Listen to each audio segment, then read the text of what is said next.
Had your answer. Was it not a conflict of interest anyway for you to be, at the same time, around the same time, to be assisting a Ngapesheya with a tender, even if, according to you, there was a totally different tender and for another municipality? When Ngapesheya was competing for an award within your municipality, in a process where you were going to be one of the adjudicators as the chairperson of the bid adjudication committee, was that not a conflict of interest? No, it was not, Chair. It had no relationship with the city of Tshwane at all. Further to that, why I'm saying no, I'm just trying to expand on that, Commissioner Kumalo, is that it had nothing to do with the city of Tshwane, firstly. Secondly, I did not look at I did not look at any attachments and conducted a physical assessment of what was there. I just looked at the raw document and provided advice on a key area, which is not done. You just forget about that. So there was no conflict of interest, firstly, because of those two reasons. Secondly, as a result of this tender that was already open.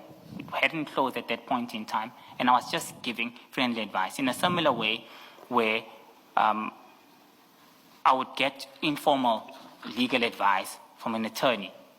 It does not necessarily mean, who is a friend of mine for argument's sake, does not necessarily mean that that is something that I must pay that individual for, firstly, or that is something that I'm binded to. It's simple advice.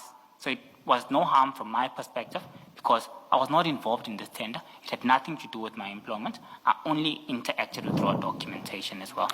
For a chief financial officer, that's a very narrow view of a conflict of interest.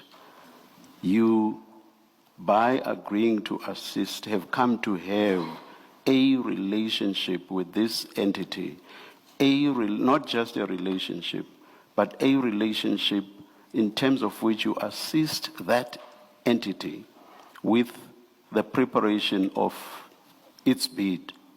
By preparation, I don't necessarily mean starting from the beginning, but at the point at which that bid was, you were requested to assist to make sure that that bid document was what it ought to be or to have been.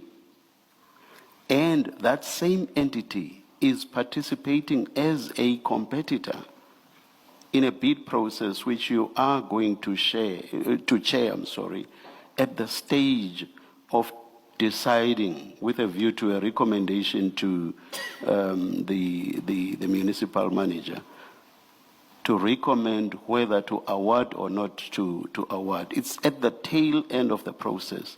You basically adjudicate. And you say there is no conflict of interest? In my view, that's a very, very narrow view of what a conflict of interest is.